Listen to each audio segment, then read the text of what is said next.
ನವರಾತ್ರಿ ಹಬ್ಬದ ಮಹತ್ವ, ಕಾಳಿಯ ಆಶೀರ್ವಾದ ಪಡೆಯುವ ರಾಶಿಗಳು ಮತ್ತು ದೀಪ ಬೆಳಗಿಸುವುದರ ಮಹತ್ವದ ಬಗ್ಗೆ ಮಾಹಿತಿ.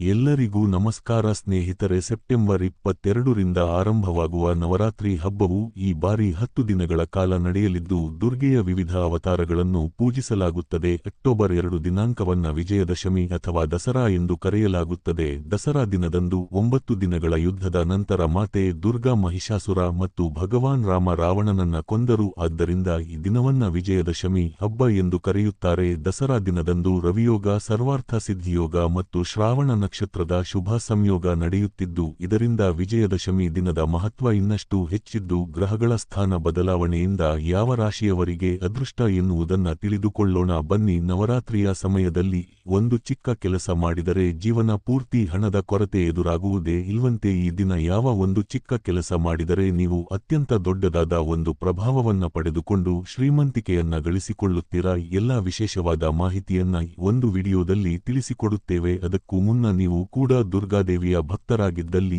ಈ ವಿಡಿಯೋಗೆ ಒಂದು ಲೈಕ್ ಕೊಟ್ಟು ತಪ್ಪದೆ ನಮ್ಮ ಚಾನೆಲ್ನ ಸಬ್ಸ್ಕ್ರೈಬ್ ಮಾಡಿ, ಹಾಗೆ ಪಕ್ಕದಲ್ಲಿರುವಂತ ಬೆಲ್ ಐಕಾನ್ನ ಪ್ರೆಸ್ ಮಾಡಿ. ಎಲ್ಲರೂ ಭಕ್ತಿಯಿಂದ ಜೈ ದುರ್ಗಾದೇವಿ ಅಂತ ಕಮೆಂಟ್ ಮಾಡಿ. ಮಹಾಕಾಳಿ ಶಿವನ ಮಹಾಕಾಳ ರೂಪದ ಶಕ್ತಿ. ಬ್ರಹ್ಮ ನೀಲ ತಂತ್ರದ ಪ್ರಕಾರ ತಾಯಿ ಕಾಳಿಯನ್ನ 2 ರೂಪಗಳಲ್ಲಿ ಪೂಜಿಸಲಾಗುತ್ತದೆ. ಕೆಂಪು ಮತ್ತು ಕಪ್ಪು ಶಕ್ತಿ ಮತ್ತು ಧೈರ್ಯದ ದೇವತೆ ಎಂದು ಪರಿಗಣಿಸಲಾಗುವ ಈ ಮಾತೃದೇವಿಯು ಭೂಮಿಯಲ್ಲಿ ದುಷ್ಟ ಶಕ್ತಿಗಳನ್ನ ನಾಶಗೊಳಿಸಲು ಕಾಳಿದೇವಿಯ ಅವತಾರವನ್ನ ಧರಿಸಿದಳು ಎಂಬ ನಂಬಿಕೆ ಇದೆ. ಜ್ಯೋತಿಷ್ಯದ ಪ್ರಕಾರ ಕೆಲವು ರಾಶಿಗಳು ರೌದ್ರಾವತಾರ ಕಾಳಿ ದೇವಿಯಿಂದ ವಿಶೇಷ ಆಶೀರ್ವಾದಗಳನ್ನ ಪಡೆಯುತ್ತವೆ. ಹೀಗಾಗಿ ಕಾಳಿಗೆ ಪ್ರಿಯವಾದ ರಾಶಿಗಳ ಬಗ್ಗೆ ತಿಳಿಯೋಣ ಬನ್ನಿ. ವೃಷಭ ರಾಶಿ ಶೈಲಪುತ್ರಿ ಮತ್ತು ಮಹಾಗೌರಿಯ ವಾಹನ ವೃಷಭ. ಆದ್ದರಿಂದ ವೃಷಭ ರಾಶಿಯು ಕಾಳಿದೇವಿಯ ನೆಚ್ಚಿನ ರಾಶಿಗಳಲ್ಲಿ ಒಂದು. ವೃಷಭ ರಾಶಿಯವರು ಅಪಾರ ಧೈರ್ಯ ಮತ್ತು ಶೌರ್ಯವನ್ನ ಪ್ರದರ್ಶಿಸುತ್ತಾರೆ. ಕಾಳಿದೇವಿಯನ್ನ ಹೋಲುವ ಗುಣಗಳಾದ ಧೈರ್ಯ, ದೃಢ ನಿಶ್ಚಯ ನಿಮ್ಮಲ್ಲಿರುತ್ತದೆ. ನಿಜವಾದ ನಾಯಕತ್ವವನ್ನ ಒದಗಿಸುವ ಸಾಮರ್ಥ್ಯ ವೃಷಭ ರಾಶಿಯವರಲ್ಲಿರುತ್ತದೆ. ಇತರರಿಗೆ ಸ್ಫೂರ್ತಿ ನೀಡುವ ಸಾಮರ್ಥ್ಯವನ್ನ ನೀಡುವ ವೃಷಭ ರಾಶಿಯವರು ಕಠಿಣ ಪರಿಶ್ರಮಗಳು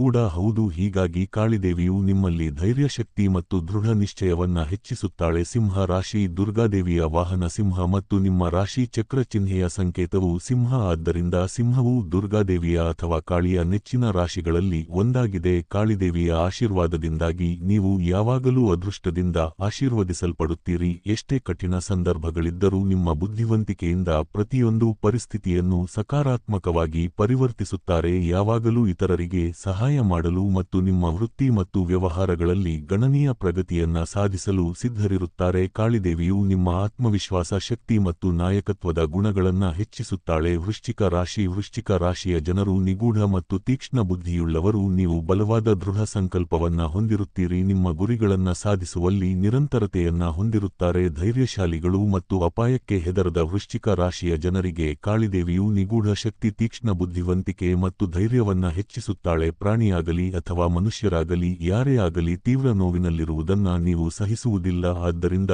ವೃಶ್ಚಿಕ ರಾಶಿಯ ಜನರು ಯಾವಾಗಲೂ ಎಲ್ಲರಿಗೂ ಸಹಾಯ ಮಾಡಲು ಸಿದ್ಧರಿರುತ್ತಾರೆ. ಹೀಗಾಗಿ ಕಾಳಿದೇವಿಯು ಆಶೀರ್ವಾದದಿಂದ ನಿಮ್ಮ ಎಲ್ಲಾ ಕೆಲಸಗಳು ಯಾವುದೇ ಅಡೆತಡೆಗಳಿಲ್ಲದೆ ಪೂರ್ಣಗೊಳ್ಳುತ್ತವೆ. ಧನಸ್ಸು ರಾಶಿ. ಕಾಳಿ ಮಾತೆಯು ಎಲ್ಲಾ ರೀತಿಯ ಆಯುಧಗಳಿಂದ ಸಜ್ಜಾಗಿರುತ್ತಾಳೆ. ಅಂದರೆ ಕಾಳಿಯು ಯಾವುದೇ ಪರಿಸ್ಥಿತಿಗೆ ಯಾವಾಗಲೂ ಸಿದ್ಧಲಾಗಿರುತ್ತಾಳೆ. ಧನು ರಾಶಿಯ ಸಂಕೇತ ಬಿಲ್ಲು ಮತ್ತು ಬಿಲ್ಲು ಕೂಡ ಮಾತೃದೇವಿಯ ಕೈಯಲ್ಲಿದೆ. ಅಲ್ಲದೆ ದೇವರುಗಳ ಗುರುವ ಈ ರಾಶಿಯ ಆಡಳಿತ ಗ್ರಹ. ಧನು ರಾಶಿಯಲ್ಲಿ ಜನಿಸಿದವರು ತಮ್ಮ ಕುಟುಂಬದ ಎಲ್ಲಾ ಅಗತ್ಯಗಳನ್ನು ಪೂರೈಸಲು ಸಮರ್ಥರಾಗಿರುತ್ತಾರೆ ಮತ್ತು ಎಲ್ಲರಿಗೂ ತಮ್ಮ ಜ್ಞಾನದಿಂದ ಮಾರ್ಗದರ್ಶನ ನೀಡಲು ಸಮರ್ಥರೂ ಕೂಡ ಹೌದು. ಹೀಗಾಗಿ ಕಾಳಿದೇವಿಯು ನಿಮ್ಮ ಜ್ಞಾನ, ಭರವಸೆ ಮತ್ತು ಧೈರ್ಯವನ್ನ ಹೆಚ್ಚಿಸುತ್ತಾಳೆ. ಬುಧ ಮತ್ತು ಮಂಗಳ ಗ್ರಹದ ಈ ಸಂಯೋಗವು ನಿಮ್ಮ ರಾಶಿಯ ಆದಾಯ ಮತ್ತು ಲಾಭದ ಕ್ಷೇತ್ರದಲ್ಲಿ ಸಂಭವಿಸುತ್ತಿದೆ. ಆದ್ದರಿಂದ ಈ ಸಮಯದಲ್ಲಿ ನಿಮ್ಮ ಆದಾಯ ಗಮನಾರ್ಹವಾಗಿ ಹೆಚ್ಚಾಗಬಹುದು ಮತ್ತು ಹೊಸ ಆದಾಯದ ಮೂಲಗಳು ಸೃಷ್ಟಿಯಾಗಬಹುದು. ನೀವು ಹಣಕಾಸಿನ ವಿಷಯಗಳಲ್ಲಿ ಸರಿಯಾದ ಲೆಕ್ಕಾಚಾರಗಳು ಮತ್ತು ನಿರ್ಧಾರಗಳೊಂದಿಗೆ ಮುಂದುವರೆದರೆ ನಿಮಗೆ ಲಾಭವಾಗುತ್ತದೆ. ಈ ಸಂದರ್ಭದಲ್ಲಿ ವ್ಯಾಪಾರದ ವಿಚಾರದಲ್ಲಿ ಸ್ವಲ್ಪ ಮಟ್ಟಿಗೆ ಸಮಸ್ಯೆಗಳು ಎದುರಾಗಬಹುದು.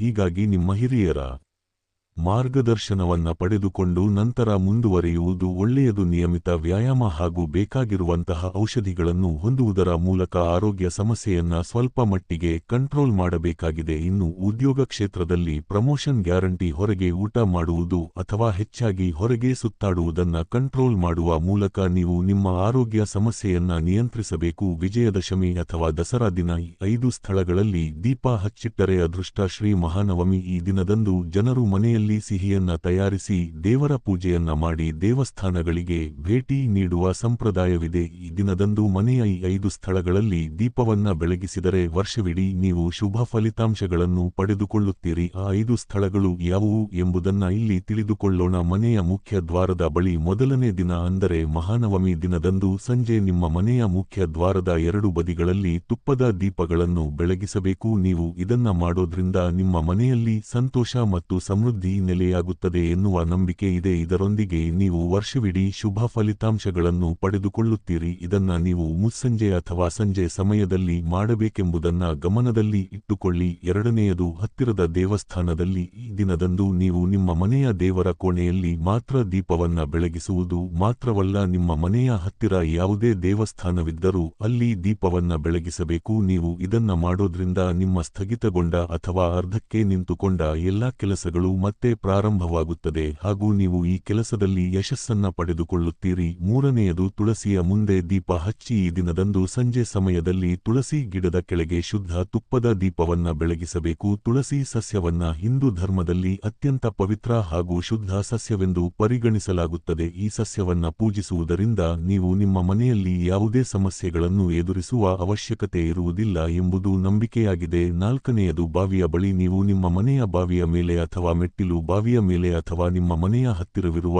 ಯಾವುದೇ ಬಾವಿಯ ಮೇಲೆ ಮರೆಯದೆ ದೀಪವನ್ನ ಬೆಳಗಿಸಬೇಕು. ಈ ಸ್ಥಳವನ್ನ ದೇವರುಗಳ ವಾಸಸ್ಥಾನ ಎನ್ನುವ ನಂಬಿಕೆ ಇದೆ. ಈ ಸ್ಥಳದಲ್ಲಿ ನೀವು ದೀಪವನ್ನ ಬೆಳಗಿಸುವುದರಿಂದ ನೀವು ಆರ್ಥಿಕ ಲಾಭವನ್ನ ಪಡೆದುಕೊಳ್ಳುತ್ತೀರಿ. ಐದನೆಯದು, ಅಡುಗೆ ಮನೆ. ಈ ದಿನದಂದು ನೀವು ನಿಮ್ಮ ಮನೆಯ ಅಡುಗೆ ಕೋಣೆಯಲ್ಲಿ ತಪ್ಪದೇ ದೀಪವನ್ನ ಬೆಳಗಿಸಬೇಕು. ಇಲ್ಲಿ ನೀವು ದೀಪವನ್ನ ಬೆಳಗಿಸುವುದರಿಂದ ತಾಯಿ ಅನ್ನಪೂರ್ಣೇಶ್ವರಿಯ ಅಪಾರ ಅನುಗ್ರಹವನ್ನ ಪಡೆದುಕೊಳ್ಳುತ್ತೀರಿ. ಇದರಿಂದ ವರ್ಷವಿಡೀ ಧನಧಾನ್ಯಕ್ಕೆ ಸಂಬಂಧಿಸಿದ ಯಾವುದೇ ಕೊರತೆಯನ್ನು ಅಥವಾ ಸಮಸ್ಯೆಗಳನ್ನು ಎದುರಿಸಲು ಸಾಧ್ಯವಾಗುವುದಿಲ್ಲ. ಸ್ನೇಹಿತರೆ, ಈ ರಾಶಿಗಳಲ್ಲಿ ನಿಮ್ಮ ರಾಶಿ ಇದ್ದರೂ ಇಲ್ಲದಿದ್ದರೂ ಭಕ್ತಿಯಿಂದ ಜೈ ದುರ್ಗಾದೇವಿ ಎಂದು ಕಮೆಂಟ್ ಮಾಡಿ. ನಿಮ್ಮ ಹೃದಯವು ಈ ಒಂದು ಸಮಯದಲ್ಲಿ ಭಕ್ತಿಯಿಂದ ತುಂಬಿರಲಿ ಮತ್ತು ನಿಮ್ಮ ಜೀವನವು ಶಾಂತಿಯಿಂದ ತುಂಬಿರಲಿ. ಜೈ ಶ್ರೀರಾಮ್. ಧನ್ಯವಾದಗಳು.